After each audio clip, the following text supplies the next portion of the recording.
This is Dave with XMD Northwest. I'm here with Broadside. Gentlemen, how are you doing? Good. How are you? Pretty good.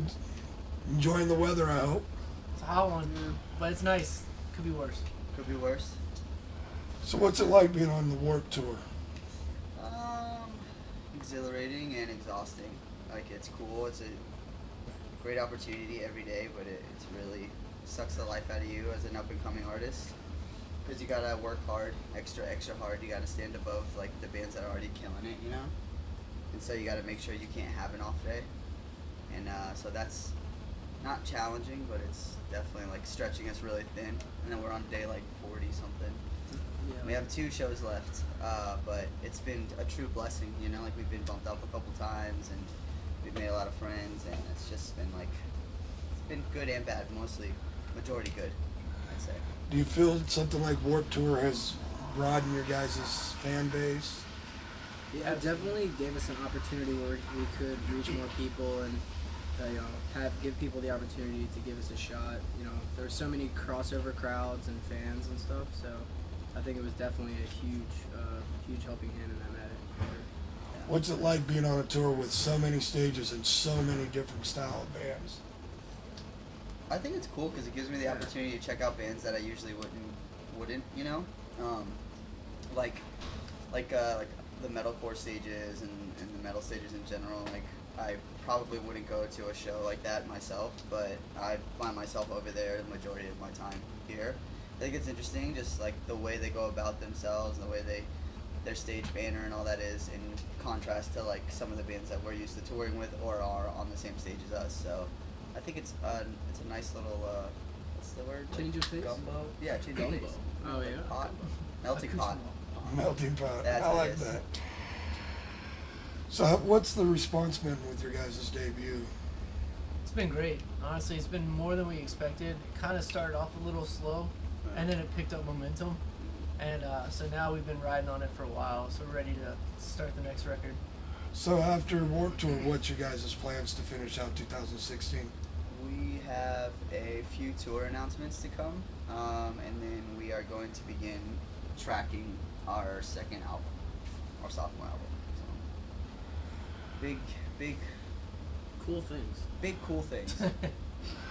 So there's been some issues coming over the last couple of years with like Corey from Slipknot, Marilyn Manson himself.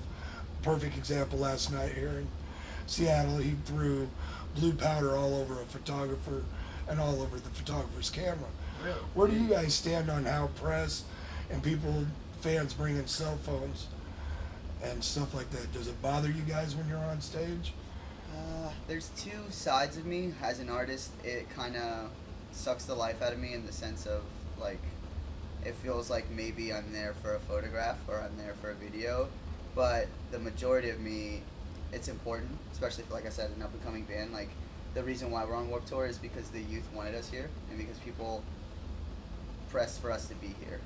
I mean, along with helping hands of our label and Kevin himself, if the name Broadside wasn't escalating on the internet or photos or whatever, they think this guy over here is super hot, whatever the reason is, we wouldn't be talked about. And I feel like the youth culture is probably the most important thing in this genre and of the future in general. With piracy and everything that's going on in our industry it just seems to get worse, where do you see our industry being in 5 years? It scares me to think where the industry might be in 5 years, especially for records. Like I said, like you said, piracy is such a huge thing. It's hard to say like what the next thing to make money off of. It seems to be that it's going to be shows, and it seems to be that it's going to be merchandise. Because as of right now, it still takes a lot of work to recreate a T-shirt or print it yourself. But stealing music, especially with the digital age, it just seems so like attainable that it's terrifying. You know, like us as a low register band, we don't make any money off of record sales, just because everybody hears it. But like if you go on YouTube right now, there's probably like 20 bootleg versions of the record on there itself, which doesn't upset me, but I feel like for major artists, it probably kills them. You know, bands that experienced record sales before, whereas we got lucky we bought CDs, but we never sold them.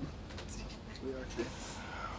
Well, final question of the day is, we got the presidency election coming up. Who are you guys going for? Kevin Lyman. Kevin Lyman. Obama/Kevin Lyman.